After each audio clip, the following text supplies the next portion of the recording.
to the jury, and then the jury would go back into a separate room and decide whether or not Jack had broken the law. And they would come back with that decision, guilty or not guilty. At that point, if they found him guilty, the judge is the one who decides what penalty is imposed on him, whether or not he goes to jail, whether or not he owes a fine. That's all something the judge decides, not the jury, and it's based on the law. The law has a list of what the penalties are for different crimes in Louisiana.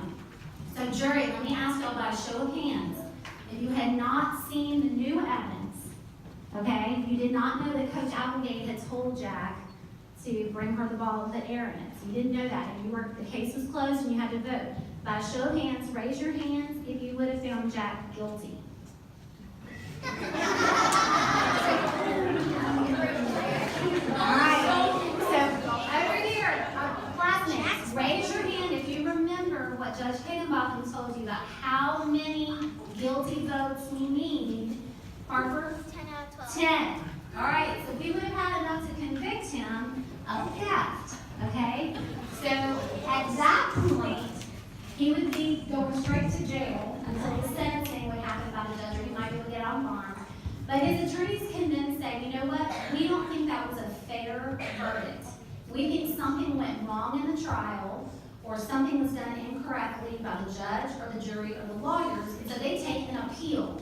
And that's when it goes to this judge in the bottom. We have a judge of appellate judges over right by the Capitol where y'all were earlier today, and they review the decisions made in this building and all other buildings just like this in the state, and they decide whether the law was applied correctly or not. And when they make that decision, it becomes law, okay? And so remember, when you study the three branches of government, when a judge makes a ruling in a case and it becomes law, if somebody doesn't like that over in the Capitol, what kind of check and balance do they have on the judicial branch? How do they change that? Yes? They can. How do they do that? How does the legislative branch change what the court system here does? Yes? They can have more votes. Okay, and what do they try to pass? A law.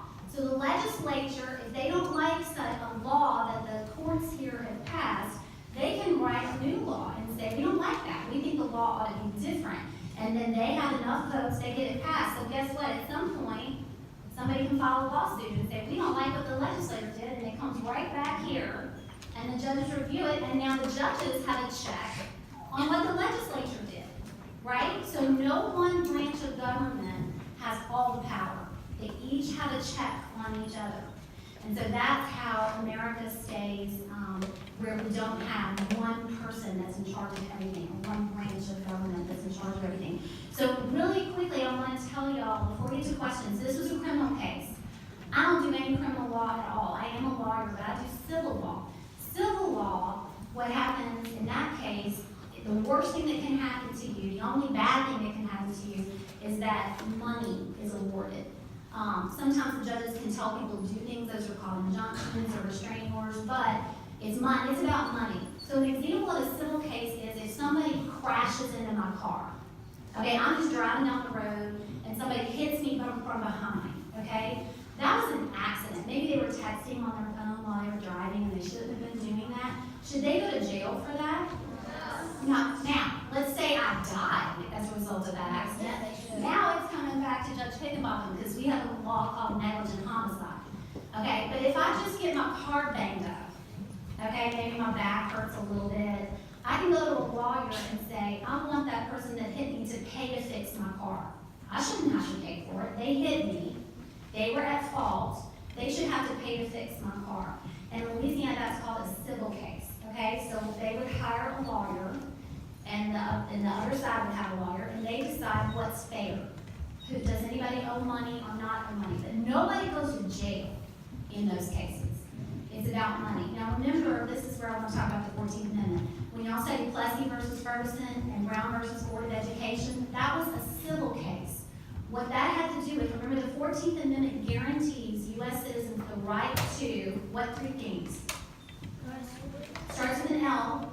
Life, liberty, pursuit of happiness.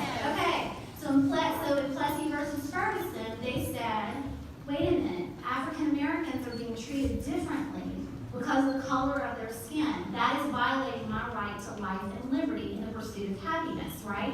And Brown versus Board of Education came back and said, you're right. So the remedy, the way that they resolved that, the courts, was through money, and they passed new laws that said, you can't do that anymore. You can't discriminate against people based on the color of their skin. But nobody went to jail. It wasn't a criminal case, it was a civil case. Okay, and so the wonderful thing about the law is it can change society. It can change bad things that are happening in society that need to be changed. It should be that children get to go to the same school no matter what the color of their skin is, or whether they're a girl or a boy. They should all be treated the same. And so the judges, like the ones up here, are the ones that make that fair. And they say what's constitutional and what's not constitutional. And those are in civil cases, okay? And so that's kind of just a highlight of demonstrating those things. So y'all ask questions. I won't be in a